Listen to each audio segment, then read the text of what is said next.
My best friend tried to steal my boyfriend, so I made her bleed. I was sitting in a booth with a few of my coworkers at a restaurant in town when they suddenly stiffened, eyes on the door.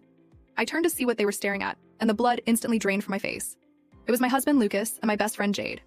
Lucas had his arm around Jade's shoulders, guiding her toward the table the hostess directed them to. I spun back around and hunched down in my seat to keep Lucas from seeing me. Tears filled my eyes, and I had to blink rapidly to keep them from falling. I couldn't believe this was happening. My husband was clearly on a date with my best friend. I met Lucas in college. We were both business majors, and he had his whole life planned out for him until he met me, and his whole plan derailed because we fell in love.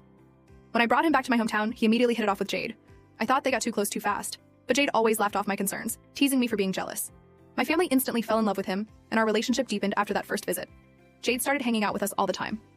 When Lucas and I moved into an apartment together, we gave Jade a key for emergencies. That was my first mistake. She used that key all the time. She never knocked anymore. We could be just coming out of the shower and she'd walk in like she owned the place. It irritated me, but Lucas thought it was sweet. He knew about her horrible home life, so he was more compassionate towards her. Jade seemed to lose her mind when I told her that Lucas proposed to me. She started crying, music, and screaming and throwing stuff. It honestly scared me, and I almost left, but figured someone should make sure she didn't hurt herself. When she wore herself out, she apologized to me and said she was very happy for me. She said it in a dull tone. It was obviously a lie, but I let it go. After that, our friendship sort of went downhill. We didn't hang out as much anymore. She was my maid of honor and didn't even throw me a bachelorette party. I had to do that myself and invite everyone during the wedding. She almost ruined it by coming dressed in a white wedding dress instead of the maid of honor dress I picked out for her. But she still acted happy for us during the ceremony and the reception, declining to give a toast. She continued to use her key and let herself in our apartment without warning. Lucas was getting tired of it too. So when we bought our house, we didn't give her a key, and she threw a massive fit over that. I should have seen all the signs back then, but I was too blinded by my love for Lucas. Music, Janice, a male voice said, breaking through my thoughts. I glanced up in surprise to see Lucas standing by the table, looking very uncomfortable. Jade stood next to him with her hand resting gently on his shoulder. Lucas didn't shove her hand off, and that told me everything I needed to know. What? I asked coldly. Lucas lynched at my tone, looking miserable. Can we go somewhere and talk? He asked hesitantly. We really need to talk.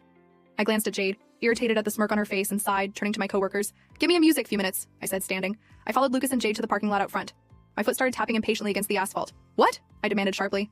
Lucas sighed and muttered. It wasn't supposed to happen this way. I raised a hand to stop his next words. Lucas, I said firmly, do you still love me? His head jerked up and I saw the tears in his eyes.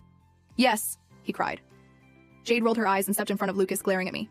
You lost, Janice, she snapped at me. I finally beat you at something. Lucas loves me now, not you, me. Her smirk widened and she looked a little unhinged.